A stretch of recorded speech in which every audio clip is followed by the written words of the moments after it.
80 ans plus tard, pour la première fois dans l'histoire, la France, par le nom de son président Emmanuel Macron, a reconnu officiellement le massacre de Tiaroy.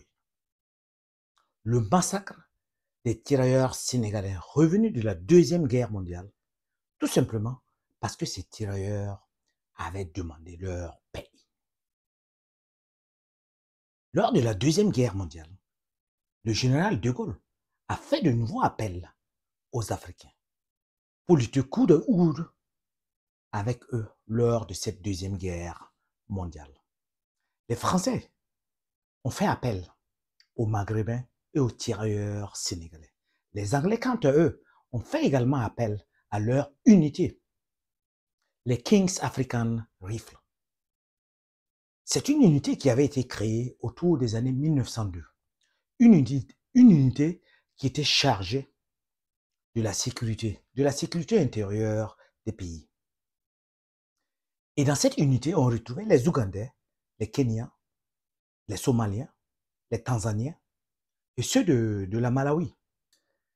Cette unité va lutter avec les Anglais. Les Français, avec les tirailleurs sénégalais, qui étaient composés de Sénégalais, de Maliens, de Tchadiens, de Béninois, de Guinéens, vont lutter avec les Français. Ils vont lutter coude à coude pour chasser l'ennemi, pour chasser le nazisme, le fascisme hors de l'Europe. Ces tirailleurs sénégalais, de retour de la Deuxième Guerre mondiale, le contrat qui les avait été proposé n'a pas été respecté. Ces tirailleurs se sont rendus compte que lors de cette guerre, les autres soldats avaient une paye beaucoup plus élevée. Et ils ont demandé une certaine augmentation. Ils ont demandé leur paye. C'est eux qui étaient au devant de la guerre. Ils ont été utilisés comme chair à canon lors de cette Deuxième Guerre mondiale.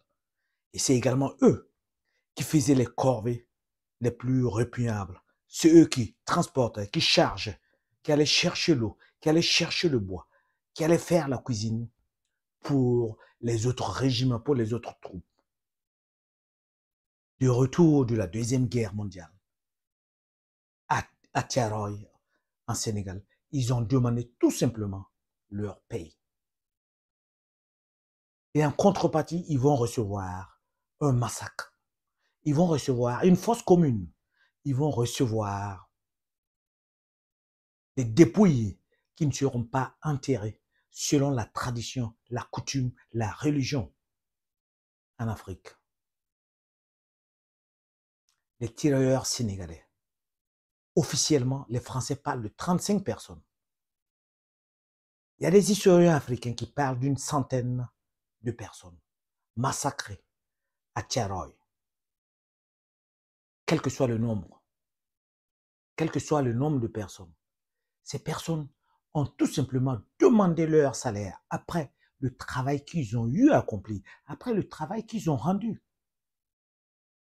Ils ont laissé leur famille derrière, ils ont laissé leurs femmes derrière, ils ont laissé leurs enfants derrière pour aller combattre au nom d'une guerre qui n'était même pas premièrement leur guerre, pour aller combattre auprès de la France. En retour, quand ils vont demander leur paye, ils seront massacrés. Ils seront jetés dans la fosse commune. Réparation doit être faite. 80 ans plus tard, c'est déjà un pas que la France ait reconnu officiellement ce massacre. Et les autres massacres qu'on n'a pas encore découverts, et les autres massacres qui ont été produits par ces mêmes Français. Ces massacres, quand est-ce qu'on va rendre justice à ceux qui ont été massacrés, à ceux qui ont perdu leur vie?